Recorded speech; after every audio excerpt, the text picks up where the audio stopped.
Hello guys. അപ്പോൾ eviction നോമിനേഷൻ്റെ പ്രക്രിയ മുഴുവൻ കഴിഞ്ഞിരിക്കുകയാണ്. നമ്മൾ ഇന്ന് നേരത്തെ ഞാൻ പറഞ്ഞതുപോലെ തന്നെ ഓപ്പൺ നോമിനേഷൻ ആണ്. ഓപ്പൺ നോമിനേഷൻ എന്ന് പറഞ്ഞാൽ ബിഗ് ബോസ് ഒരാളുടെ പേര് വിളിക്കും. അപ്പോൾ ആ വിളിക്കുന്ന ആൾ അവിടെ തന്നെ നിന്ന് അവർക്ക് ആരുടെ പേരാണോ പറയാൻ ഇഷ്ടം ആ പേരുകൾ അവിടെ പറയുക, എന്താണ് കാരണവും എന്നുകൂടി പറയുക. അങ്ങനെയായിരുന്നു ഈ പ്രാവശ്യത്തെ 12ാമത്തെ ആഴ്ചയിലെ എവിക്ഷൻ നോമിനേഷൻ പ്രക്രിയ. അപ്പോൾ ഇതിപ്പോൾ വന്നതെന്ന് പറഞ്ഞു കഴിഞ്ഞാൽ 2 വോട്ടോടുകൂടി സാബുമാൻ, നൂറ, അനുമോൾ, അനീഷ്, നെവിൻ. അനീഷിന് 3 വോട്ടുണ്ട്, അക്ബറിന് 3 വോട്ടുണ്ട്, ആര്യന് 2 വോട്ട്. ഇപ്പം അനീഷും അക്ബറും 3 വോട്ട്, ബാക്കിയുള്ളവരെല്ലാം 2 വോട്ടോടുകൂടി വന്ന് ഈ എവിക്ഷൻ നോമിനേഷനിൽ ഈ പ്രാവശ്യത്തെ എവിക്ഷൻ നോമിനേഷൻ ഇല്ലാത്തവർ ഷാനവാസും ആദിലയുമാണ്. അപ്പോൾ 9 പേരിൽ 7 പേരാണ് നോമിനേഷൻ പ്രക്രിയയിലേക്ക് വന്നത്. യഥാർത്ഥത്തിൽ പറഞ്ഞാൽ ഡയറക്റ്റ് നോമിനേഷൻ വേണമായിരുന്നു, കാരണം അപ്പോഴും നമുക്ക് ഇവർക്ക് എത്ര % വോട്ട് കിട്ടുന്നു എന്നൊക്കെ നമുക്ക് അറിയാൻ പറ്റിയേനെ. അപ്പോൾ എന്തായാലും 2 പേരൊഴിച്ച് ബാക്കി 7 പേരും എവിക്ഷൻ പ്രക്രിയയിലേക്ക് വന്നിരിക്കുകയാണ്.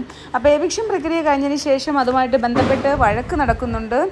ദീപാവലി ആയതുകൊണ്ട് അവിടെ ഇവിടെയൊക്കെ പടക്കം പൊട്ടുന്നു ഗൈസ്, അതായിരിക്കും നിങ്ങൾക്ക് ഡിസ്ട്രാക്ഷൻ വരുന്നെങ്കിൽ സോറി കേട്ടോ. അപ്പോൾ വഴക്ക് നടക്കുന്നുണ്ട്. പ്രധാനമായിട്ടും നെവിനും നമ്മുടെ സാബുമാനും നമ്മുടെ നെവിനും തമ്മിലാണ് വഴക്ക്. അനുമോളും ഉണ്ട് അതിൻ്റെ ഇടയ്ക്ക്. അപ്പോൾ നെവിനെ നോമിനേറ്റ് ചെയ്തതുമായിട്ട് ബന്ധപ്പെട്ടാണ്. നെവിനെ സാബുമാൻ നോമിനേറ്റ് ചെയ്തു, അതുപോലെ സാബുമാനെ നെവിനെ നോമിനേറ്റ് ചെയ്തു. നെവിനെ നോമിനേറ്റ് ചെയ്ത 2 പേരെന്ന് പറയുന്ന സാബുമാനും അതുപോലെ തന്നെ അനുമോളുമാണ്. അപ്പോൾ അതിനെ ചൊല്ലിയിട്ട് വഴക്കാണ് അങ്ങോട്ടും ഇങ്ങോട്ടും. നീ അക്ബറിൻ്റെ മൂട് താങ്ങിയാണെന്ന് പറയുന്നു. നമ്മുടെ ആരാണ് പറയുന്നത്? നമ്മുടെ സാബുമോനാണ്. സാബുമോനല്ല, സാബുമാനാണ്. അപ്പോൾ പറയുന്നത് നീ അനുമോളുടെ ചെലങ്കയാണെന്ന് പറയുന്നു. അങ്ങനെ അങ്ങോട്ടും ഇങ്ങോട്ടും തമ്മിൽ നല്ലൊരു ഫൈറ്റ് നടക്കുന്നുണ്ട്. അപ്പോൾ ആര്യൻ ഇപ്രാവശ്യം നോമിനേഷനിൽ വന്നിട്ടുണ്ടായിരുന്നു. ആര്യന് 2 വോട്ടാണ് കിട്ടിയത്. അപ്പോൾ ആര്യനിടയ്ക്ക് പറയുന്നുണ്ട് ഈ നെവിൻ നമ്മുടെ കൂടെ കൂടിയതിന് ശേഷമാണ് ഞാനും കൂടി വന്നത് എന്ന് പറയുന്നു. അപ്പോൾ അക്ബർ ആദ്യം തന്നെ ഷാനവാസിനോട് പറഞ്ഞിട്ടുണ്ടായിരുന്നു. അക്ബർ സാബുമാനോട് പറഞ്ഞു ആദിലെയും ചെയ്യണമെന്ന് പറഞ്ഞായിരുന്നു. അപ്പോൾ ആദിലെ ചെയ്യാതെ അനീഷിനെയാണ് ചെയ്തിരിക്കുന്നത്. കാരണം 2 വോട്ട് ആയിക്കഴിഞ്ഞാൽ പിന്നെ ആ വ്യക്തികളൊക്കെ നോമിനേഷനിൽ വരുമല്ലോ. പക്ഷേ സാബുമാൻ അനീഷിനെ പോയി ചെയ്തു. ആദിലെ ചെയ്തിട്ടുണ്ടായിരുന്നെങ്കിൽ സാബുമാൻ ഉറപ്പായിട്ടും ആ ഒരു 2 വോട്ടും കൃത്യമായിരുന്നു. ഇതിപ്പം 2 വോട്ട് വെറുതെ പോയി. എനിക്ക് തോന്നുന്നു ഈ അക്ബർ പോയിട്ട് വന്നപ്പോൾ, ഞാൻ നേരത്തെ പറഞ്ഞതുപോലെ അക്ബർ പോയിട്ട് വന്നപ്പോൾ നല്ല ഹിൻഡ് കിട്ടിയിട്ടുണ്ട്. ഏറ്റവും ടോപ്പിൽ നിൽക്കുന്നത് അനീഷും അതുപോലെ തന്നെ അനുമോളുമാണെന്ന്. അനുമോൾ അക്ബറിനെ പറഞ്ഞിട്ട് കൂടി അനുമോളെ അക്ബർ നോമിനേറ്റ് ചെയ്തില്ല. അക്ബറെ നോമിനേറ്റ് ചെയ്തത് ആദില നൂറേനെയാണ്. അപ്പോൾ അക്ബർ അവിടെ പറയുന്നുണ്ട് സ്ട്രോങ് ആയിട്ടുള്ള കളിക്കാരെ നമ്മൾ നോമിനേറ്റ് ചെയ്തിട്ട് കാര്യമില്ല, വീക്കായിട്ടുള്ള കളിക്കാർ പോവട്ടെ, സേഫ് ഗെയിമായിട്ട് കളിക്കുന്നവർ പോവട്ടെ, അതുപോലെ സ്ട്രോങ് ആയിട്ട് നമ്മൾ വെറുതെ നോമിനേറ്റ് ചെയ്ത് നമ്മുടെ വോട്ട് വെറുതെ എന്തിനാണ് പാഴാക്കുന്നത് എന്ന് അക്ബർ ചോദിക്കുന്നുണ്ട്. അക്ബർ കഴിഞ്ഞ വീക്കിൽ നിന്ന് ഒരുപാട് വ്യത്യാസപ്പെട്ടാണ് ഈ പ്രാവശ്യം നിൽക്കുന്നതും ഈ ഒരു നോമിനേഷൻ പ്രക്രിയയിൽ പങ്കെടുത്തതും. അത് നമുക്ക് കൃത്യമായിട്ട് മനസ്സിലാക്കാം. പിന്നെ അതുപോലെ തന്നെ നോമിനേഷനിൽ അനുമോൾ നല്ലതായിട്ട് പറയുന്നുണ്ട് നെവിനെയും അക്ബറിനെയും. ബിഗ് ബോസിൻ്റെയും ലാലേട്ടനും ഒരുപാട് ഇവരെ സപ്പോർട്ട് ചെയ്യുന്നെന്നും ഇവർ ചെയ്യുന്ന തോന്നിവാസത്തിന് യാതൊരു തരത്തിലുള്ള നടപടിയും സ്വീകരിക്കുന്നില്ലെന്നും അത് എപ്പിസോഡുകളിൽ ചോദ്യം പോലും ചെയ്യപ്പെടുന്നില്ലെന്നും അവിടെ അനുമോൾ കൃത്യമായിട്ട് പറയുന്നുണ്ട്. അപ്പോൾ അത് അനുമോളുടെ ആ ഒരു ഇത് വന്നപ്പോൾ തന്നെ ആ സമയത്ത് തന്നെ നെവിൻ കമന്ന് കിടന്നുറങ്ങുവാണ്. അനുമോൾ അങ്ങോട്ട് പറഞ്ഞു കഴിഞ്ഞപ്പോൾ തന്നെ ബിഗ് ബോസ് അനൗൺസ് ചെയ്തു, എന്താണ് നെവിൻ ഈ കാണിക്കുന്നത്, എന്തിനാണ് ഉറങ്ങുന്നത്, ഇവിടെ ആർക്കും ഒരു പ്രത്യേകതയുമില്ല, ഇവിടെ ഈ ഹൗസിലുള്ള എല്ലാവരും ഒരുപോലെ തന്നെയാണ് എന്നൊക്കെ പറഞ്ഞിട്ട് ഭയങ്കരമായിട്ട് കുറച്ച് ചൂടായിട്ട് ബിഗ് ബോസ് പറയുന്നുണ്ടായിരുന്നു. എന്തായാലും അനുമോൾ പറഞ്ഞ കാര്യം ബിഗ് ബോസിന് കൊണ്ടിട്ടുണ്ട് എന്നുള്ള കാര്യം ഉറപ്പാണ്, കൊള്ളണമല്ലോ. അനുമോൾക്ക് എപ്പിസോഡിൽ പറയാൻ കഴിയാത്ത കാര്യം അനുമോൾ എവിക്ഷൻ നോമിനേഷൻ പ്രക്രിയ സമയത്ത് പറഞ്ഞിട്ടേക്ക് വന്നു. അത് ഞാൻ എപ്പോഴും പറയുന്നത് പോലെ അനുമോൾക്ക് അവിടെ പറയാനുള്ള സ്പേസ് കിട്ടാറില്ല. പിന്നെ ടെൻഷനാണ്. കാരണം പറയുന്നതിന് ആദ്യമൊക്കെ നന്നായിട്ട് സംസാരിക്കുമ്പോഴായിരുന്നു ഈ ഒരു അന്ന് ജിസേലിൻ്റെയും ആരിൻ്റെയും പ്രശ്നം വന്നപ്പോൾ അനുമോൾ നല്ല സ്ട്രോങ് ആയിട്ട് സംസാരിച്ചായിരുന്നു. പക്ഷേ അപ്പോഴത്തേക്ക് പേടിപ്പിച്ചു, ഭയങ്കരമായിട്ട് ഭയപ്പെടുത്തി.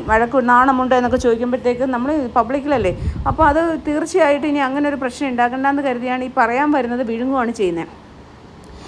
പക്ഷേ അനീഷ് അങ്ങനെയല്ല, ഭയങ്കര സ്ട്രോങ് ആയിട്ട് പറയുന്ന ഒരാളാണ് അനീഷ്.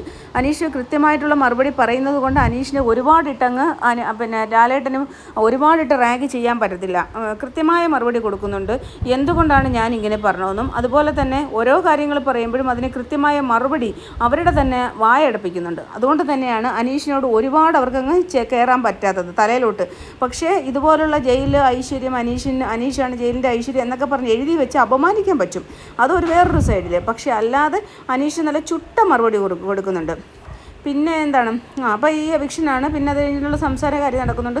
പിന്നെ നൂറയും ആദിലയും ഒക്കെ പോയിട്ട് ഇങ്ങനെ ആദിലയും നൂറയും അനുമോളോട് പറഞ്ഞിട്ട് ഞങ്ങൾ ഗേൾസാണ്, ഞങ്ങളെ ബിഗ് ബോസ് പുറത്ത് വിടല്ലേ, ഇവിടെ എല്ലാം ആണുങ്ങളാണ് ഇവിടെ ഉള്ളത് 6 പേര്, ഞങ്ങൾ 3 ലേഡീസാണ്, ഇനി ഒരു പെണ്ണാണ് നേരത്തെ പോയത്, ഞങ്ങളെ ഇവിടെ നിർത്തണേ എന്നൊക്കെ പറഞ്ഞിട്ട് വിമൺ കാർഡൊക്കെ ഇറക്കുന്നുണ്ട്.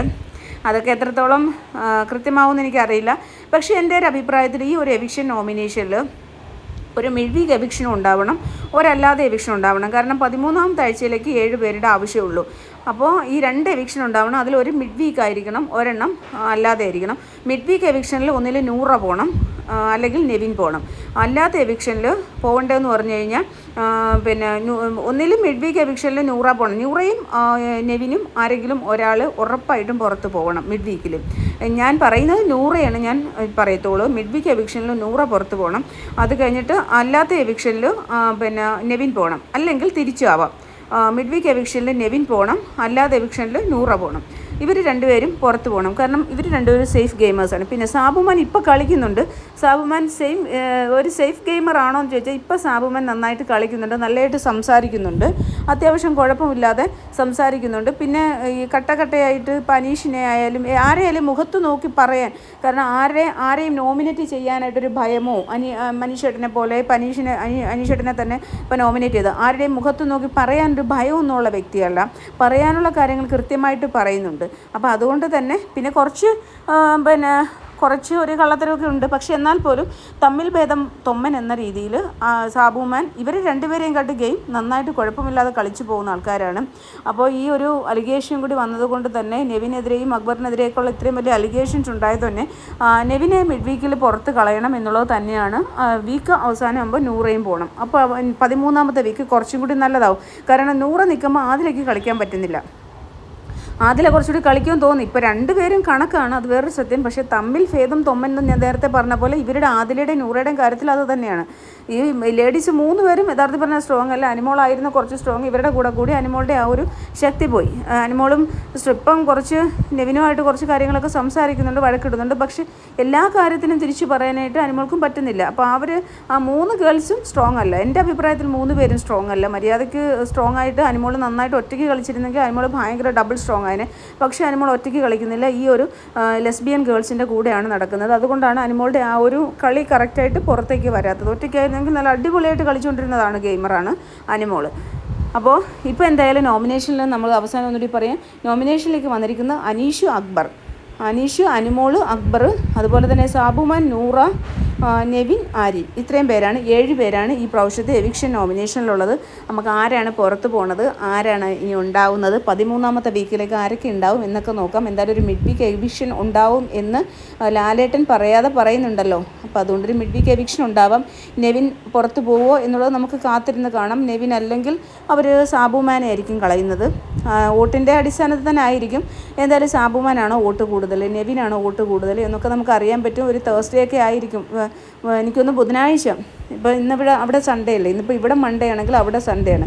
അപ്പോൾ സൺഡേ, മൺഡേ, ട്യൂസ്ഡേ, അപ്പോൾ വെനസ്ഡേ കളയുമായിരിക്കാം മിഡ് വീക്ക് ഉണ്ടെങ്കിൽ. അല്ലെങ്കിൽ 8 പേരെ വെച്ചിട്ട് ഒരാളിനെ മാത്രം പുറത്താക്കിക്കൊണ്ട് 8 പേരെ വെച്ച് നെക്സ്റ്റ് വീക്ക് പോവുമായിരിക്കും.